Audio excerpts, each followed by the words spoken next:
الحمد لله رب العالمين والعاقبة للمتقين والصلاة والسلام على سيد الأنبياء والمرسلين سيدنا وحبيبنا وقدوتنا محمد بن عبد الله وعلى آله وصحبه أجمعين أما بعد قال تعالى في كتابه المجيد والفرقان الحميد أعوذ بالله من الشيطان الرجيم بسم الله الرحمن الرحيم وما أرسلناك إلا رحمة للعالمين صدق اللہ العظیم۔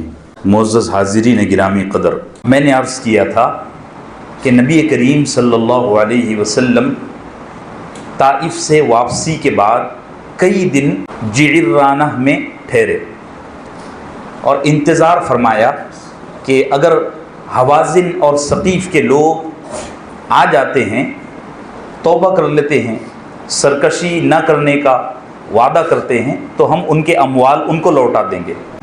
مگر بڑے طویل انتظار کے بعد وہ لوگ نہیں آئے تو رسول اللہ صلی اللہ علیہ وسلم نے اموال غنیمت یعنی جنگ کے نتیجے میں جو مال ہاتھ لگتا ہے وہ اللہ نے اس امت کے لیے حلال کیا ہے، اس کو تقسیم فرمانا آپ نے شروع کیا۔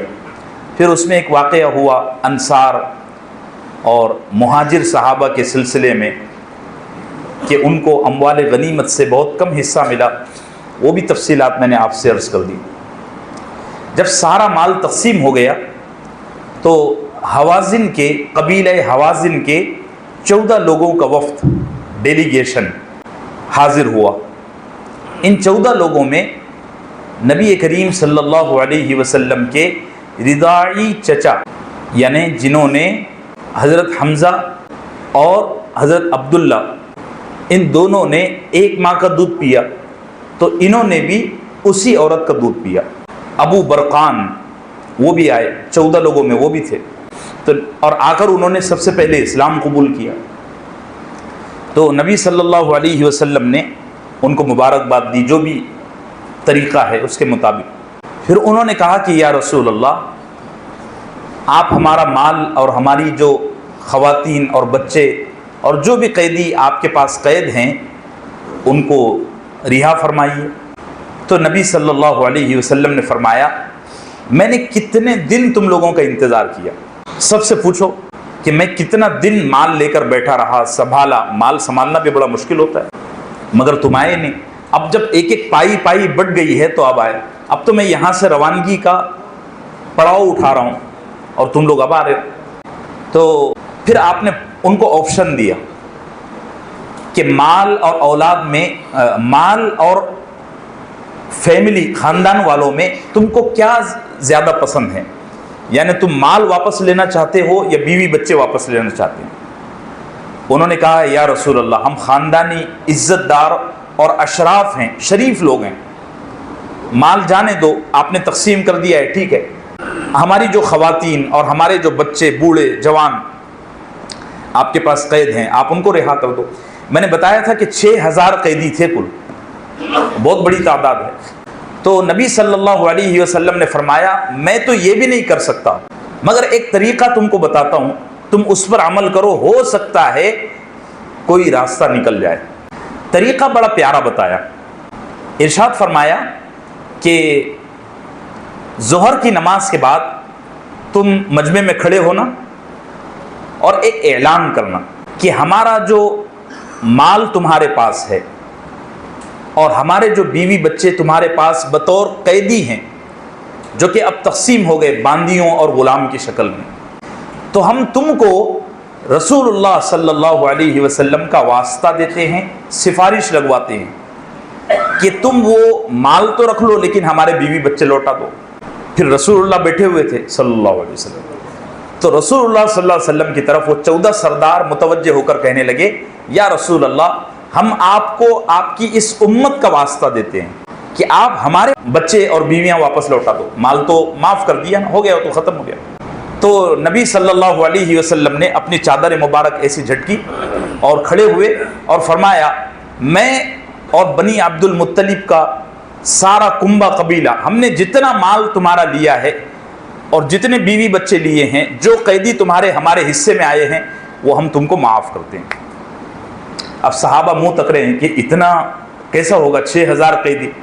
تو لیکن مہاجر اور انصار یہ دونوں طبقوں میں سے اجلہ صحابہ یعنی بڑے سینئر صحابہ کھڑے ہوئے، اور انہوں نے فرمایا کہ ہم بھی نبی کریم صلی اللہ علیہ وسلم کی منشا پر اپنی منشا اپنی چاہت قربان کرتے ہیں، اور ہم بھی ہمارے پاس جو ہمارے حصے میں قیدی آئے ہیں وہ واپس لوٹاتے ہیں۔ انہوں نے شروع کیا تو پھر اور لوگ بھی اٹھے ایک ایک ایک ایک ایک ایک کر کے، ہر قبیلے کے سردار نے، چودھری نے اپنا قبیلہ کے حصے میں جو قیدی آئے تھے، جو غلام اور باندی آئی تھیں، وہ واپس لوٹانا شروع کیا۔ سب نے واپس لوٹا دیا۔ ایک صحابی ہیں حضرت عیینہ ابن حصن الفزاری رضی اللہ عنہ، ان کے حصے میں ایک انتہائی بوڑھی خاتون آئی تھی، وہ لوٹانے کو تیار نہیں۔ اب وہ کسی کی ماں تھی، بہت بوڑھی عمر دراز خاتون۔ بعض ضعیف روایتوں میں ملتا ہے کہ کسی نے ان سے پوچھا کہ اتنی بوڑھی خاتون کو تم پاس رکھ کے کیا کرو گے؟ کہنے لگے میری ماں نہیں ہے، میں اس کی ماں بنا کر اس کی خدمت کروں گا، بس اس لیے رکھ رہا ہوں۔ تو یہ جو اسلامی جنگوں کا نقشہ پیش کیا جاتا ہے کہ مسلمان جنگی قیدیوں کے ساتھ بڑا برا سلوک کرتے تھے، وہ تو سر پر تاج بٹھا کر بنا کر رکھتے تھے۔ یہ تو صدیوں پرانی داستان میں آپ کو بتا رہا ہوں۔ اب بھی آپ دیکھ لو فلسطین میں جن مسلمانوں نے یہودی قیدیوں کو اپنے پاس رکھا تھا، وہ قیدی خواتین خود انٹرویو دے رہی ہیں اور کہہ رہی ہیں کہ ہم کو انہوں نے ملکہ بنا کر رکھا ہوا تھا، اور وہ اپنے بچوں کو، اپنی بیویوں کو، اپنے بوڑھوں کو دوا نہیں دیتے تھے، ہم کو وہ دوائیاں لا کر دیتے تھے۔ تو یہ تو اب کا حال ہے، تو اس زمانے کا کیا حال ہوگا جو براہ راست رسول اللہ صلی اللہ علیہ وسلم سے فیض حاصل کر رہے تھے، کوئی واسطہ نہیں۔ انہوں نے نبی صلی اللہ علیہ وسلم کے ہاتھ پر اسلام قبول کیا، ان سے تعلیم حاصل کی، ان سے تربیت لی، تو ان کا کیا حال ہوگا؟ تو ایک ضعیف روایت ملتی ہے کہ سب سے آخر میں عیینہ ابن حصن فزاری نے اس بوڑھی خاتون کو اس کے کنبے کے حوالے کیا۔ تو کسی نے ان سے پوچھا کہ بھی اس بوڑھی کو آپ کیوں نہیں چھوڑ رہے؟ کہنے لگے کہ اصل میں میری ماں نہیں ہے، میں چاہتا تھا کہ اس کو ماں بنا کے رکھوں، اس کی خدمت کروں۔ بہرحال 24 ذی قعدہ کو رسول اللہ صلی اللہ علیہ وسلم جعرانہ سے روانہ ہوئے احرام باندھ کر، اور آپ مکہ پہنچے اور آپ نے عمرہ ادا فرمایا۔